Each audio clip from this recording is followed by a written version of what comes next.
Hello everyone, Burstlimtijones again. I had just seen Thor: Love and Thunder trailer like at least another 10 times before I wanted to talk about it again.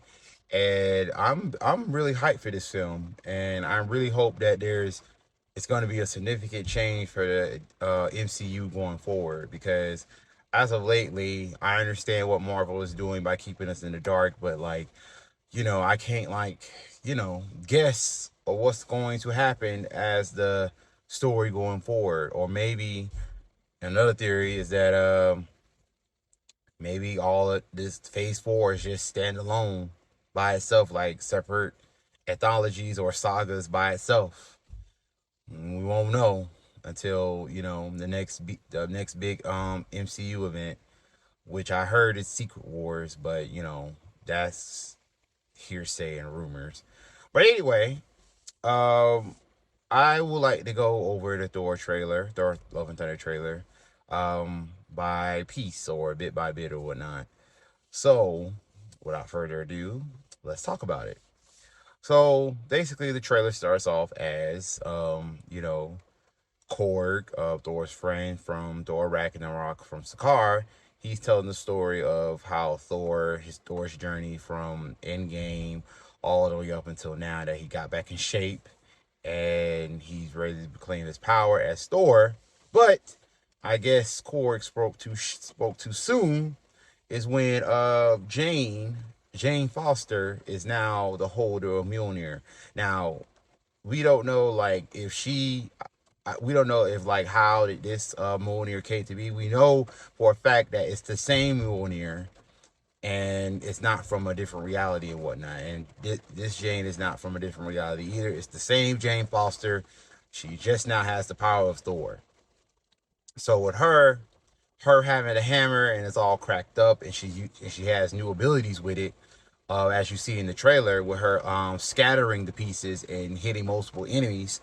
um I'm willing to bet that she I'm willing to bet that she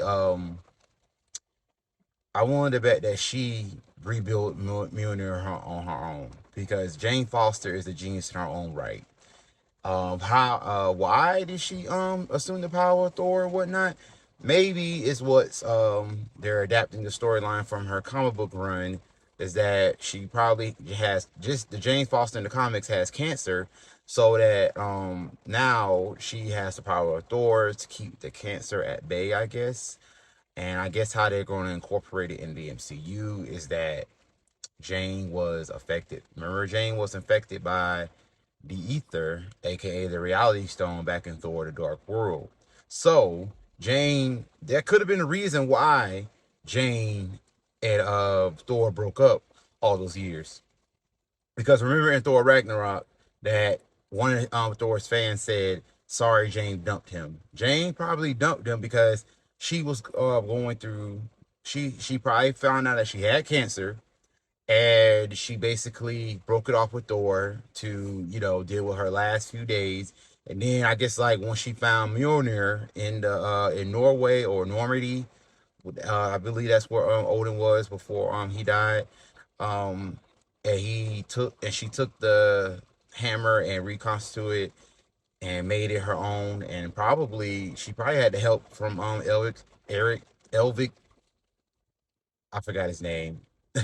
Sylvic, Eric Sylvic. That's his name from the Thor movies, that was possessed by Loki in the Avengers film. And I would hope that I'm right about it, so that way it would drive Jane to be Thor, because that's what's going to keep her cancer at bay. Now, we got through that.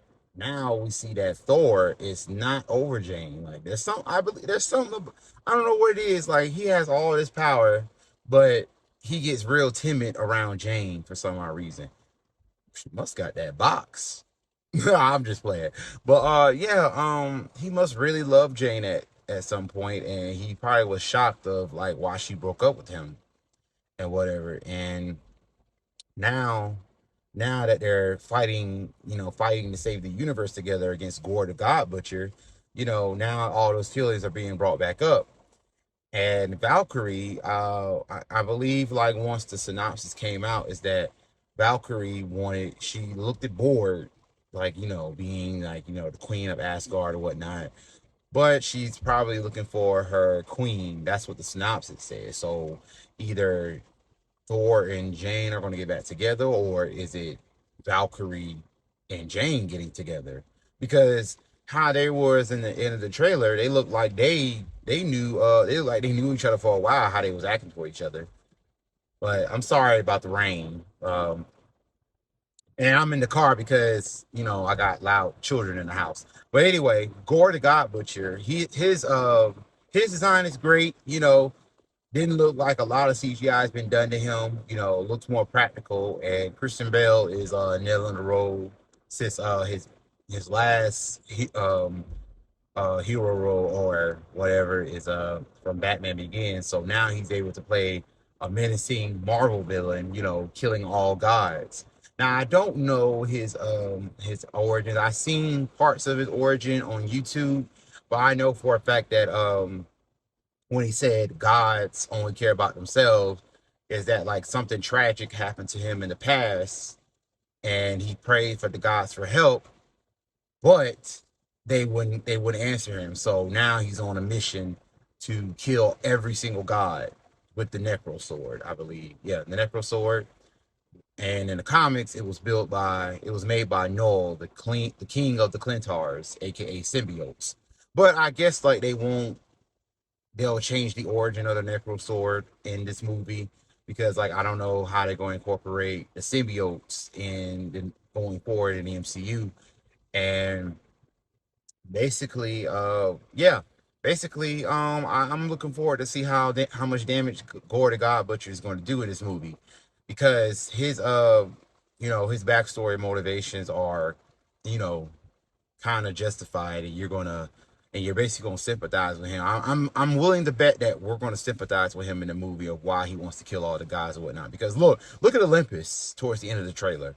Look at Olympus, like everybody just prospering and living on a high horse or whatever. And while on his planet or wherever his gore is from, I'm gonna look it up. I swear I'm gonna look it up when I get back in the house. I just wanted to talk about it before it gets too late and the hype dies down.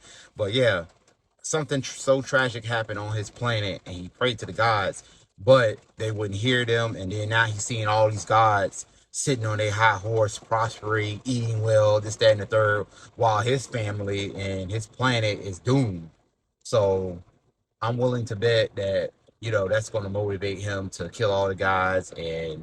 Um, and then we're all going to sympathize with him, even though we're supposed to be against this guy and he's the villain. I'm running out of time. But yeah, we're supposed to be against this guy, but we're gonna end up sympathizing with him. Like I don't know, I don't think I sympathize with Hela or Malekith in the previous Thor films. Nope, I don't think so. The only person that I sympathized was with Loki, mainly. Now since he had his own Disney Plus show, and now he's going to get his second season of his show that's coming out in 2024. So we're looking forward to seeing that. So what does Thor? So what do you guys think of this trailer? What do you guys think is going to happen in the movie? And what do you think that what's going to happen going forward by the time the movie ends? Now I know everybody has their own gripes and complains that the movie's only an hour and 55 minutes long. So what are you going to do with extra 5 minutes? It's almost 2 hours. You can say that it's 2 hours. But I guess like every general Marvel movie these days has been 2 hours and 30 minutes. But yeah, uh, let me know in the comments of what y'all think.